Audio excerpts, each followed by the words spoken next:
ইয়েমেনে ইসরায়েলের বর্বরতা, অধিকৃত পশ্চিম তীরে দখলদারদের হামলায় নিহত হয়েছেন 4 ফিলিস্তিনি। এদিকে নিরাপত্তা নীতি নিয়ে কোনো আন্তর্জাতিক চাপ গ্রহণযোগ্য নয় বলেও জানিয়েছে ইসরায়েলি প্রধানমন্ত্রী বেনিয়ামিন নেতানিয়াহু। এর মধ্যে তেল আবিবের অনুমতিতে গাজায় প্রবেশ করেছে মিশরীয় দল ও আন্তর্জাতিক মানবিক সংস্থা রেড ক্রস। অন্যদিকে গাজায় শান্তিরক্ষী পাঠাতে প্রস্তুত বলে জানিয়েছেন মালয়েশিয়ার প্রধানমন্ত্রী আনোয়ার ইব্রাহিম। যুদ্ধবিরতির তৃতীয় সপ্তাহে গড়ালেও ধ্বংসস্তূপ আর অনিশ্চয়তা নিয়ে বেঁচে আছেন গাজাবাসী।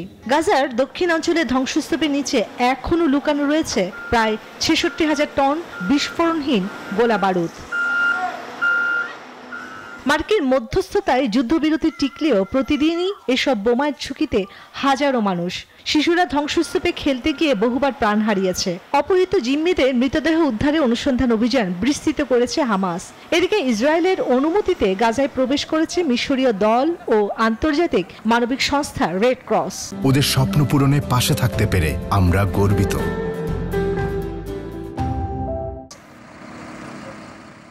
এখন পর্যন্ত ইসরায়েলি জিম্মিদের 15টি লাশ ফেরত দিয়েছে হামাস, কিন্তু 5 দিন ধরে কোনো নতুন মরদেহ হস্তান্তর হয়নি। 48 ঘন্টার মধ্যে অগ্রগতি না হলে নতুন পদক্ষেপের হুঁশিয়ারি দিয়েছে মার্কিন প্রেসিডেন্ট ডোনাল্ড ট্রাম্প। অন্যদিকে নিরাপত্তা নীতি নিয়ে কোনো আন্তর্জাতিক চাপ গ্রহণযোগ্য নয় বলে জানিয়েছেন ইসরায়েলের প্রধানমন্ত্রী বেনিয়ামিন নেতানিয়াহু। যুদ্ধবিরতির পরবর্তী ধাপে গাজায় আন্তর্জাতিক বাহিনী মোতায়েনের পরিকল্পনা চলছে। ইসরায়েল নিজের নিরাপত্তা নিজেরাই নিশ্চিত করবে।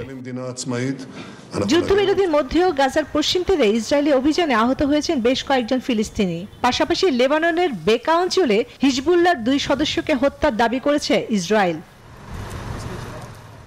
এদিকে গাজায় একটি বহুজাতিক শান্তিরক্ষী মোতায়েন করতে চায় যুক্তরাষ্ট্র।